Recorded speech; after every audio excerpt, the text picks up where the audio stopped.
देखो बहू, हमारे घर में तो रिवाज है कि जब तीज होती है तो बहू के मायके से ही नेग आता है सबके लिए। और हाँ, तुम्हारे चाचा ससुर और चाची ससुर को तो भूलना ही मत।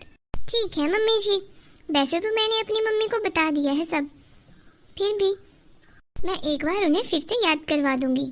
ठीक है बेटा।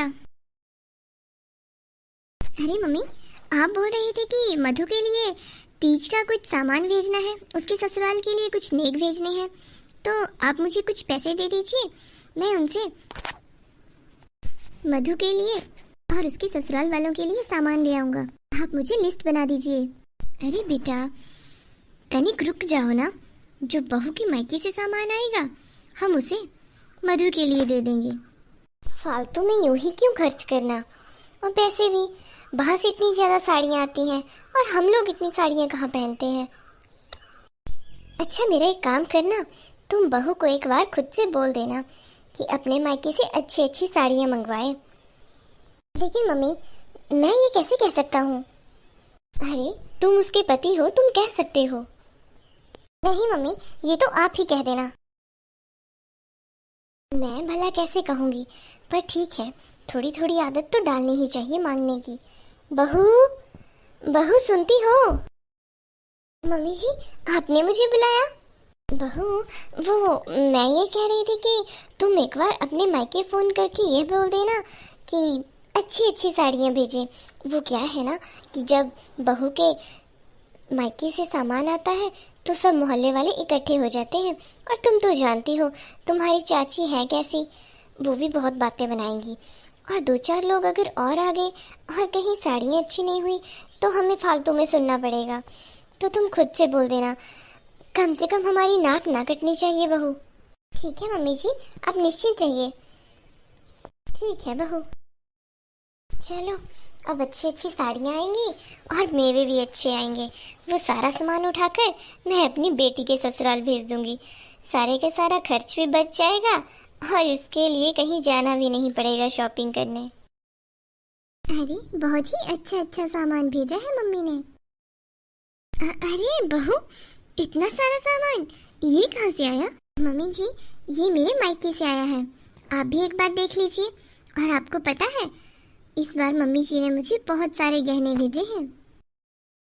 अरे बेटा, मुझे तो ध्यान ही नहीं रहा था कि तुम्हारी ननद को भी सामान भेजना है, और इस बार तो घर का बजट भी कुछ ऐसे ही हिला हुआ है। अब तुम्हारा सामान देखकर मुझे बहुत ही चिंता हो रही है। उसे मैं इतना सामान कहाँ से भेजूंगी? आखिर उसे भी तो ये सब बातें फील होती होंगी ना, जब उसकी देवरानी जेठानी का सामान ऐसे मायके से आता होगा। अरे मम्मी जी, तो आप चिंता क्यों कर रही हैं? मैं और आपका बेटा आज ही जाकर मार्केट से उनके लिए शॉपिंग कराएंगे। लेकिन बेटा, इतना ज्यादा सामान हम कैसे खरीदेंगे? हमारा बजट इतना नहीं है। और ये देखो, ये जो इस बैग में साड़ी है, ये कम से कम 6-7 हजार की होगी। तुम तो जानती हो, जब बहू के मायके से सामान आता है तो सब लोग इकट्ठे हो जाते हैं, और अगर सामान अच्छा ना हो तो बहू को ताने सुनने पड़ते हैं। हमारी तो किस्मत ही ऐसी है, हम तो उसके लिए कभी कुछ कर ही नहीं सके। हमारी वजह से उस बेचारी को बस ताने ही सुनने को मिलेंगे। आज उसके पापा होते तो शायद ये सब नहीं होता, वो खुद ही सब मैनेज करते। मम्मी जी, अब हम क्या करें? मुझे तो कुछ समझ नहीं आ रही है। मैं क्या बताऊं बेटा, तुम तो खुद ही समझदार हो। मम्मी जी आप बताइए, तो मुझे कुछ समझ नहीं आ रही है। और मम्मी जी, मैं आपको एक बात तो बताना ही भूल गई, इस बार तो मैं कोई शॉपिंग भी नहीं करूंगी, क्योंकि इस छोटे वाले बैग में पूजा का भी सारा सामान है। जो भी पूजा में सामान लगेगा वो भी मम्मी ने पूरा सामान भेजा हुआ है। तुम्हारी मम्मी को तुम्हारी कितनी चिंता है, और एक मैं हूँ, मैं तो अपनी बेटी के लिए कुछ कर ही नहीं पाई। अरे सरला बहन, तो तुम इतने जोर जोर से रो क्यों रही हो? अच्छा ठीक है ना, अगर तुम कुछ नहीं कर पाई, देखो घर की बात घर में ही रहेगी। ये जो तुम्हारी बहू के मायके से सामान आया है, ये सारे का सारा सामान तुम अपनी बेटी के यहाँ भिजवा दो। अरे नहीं नहीं बहन, मैं ऐसा नहीं कर सकती। लेकिन सरला बहन, आपके पास तो और कोई ऑप्शन भी नहीं है।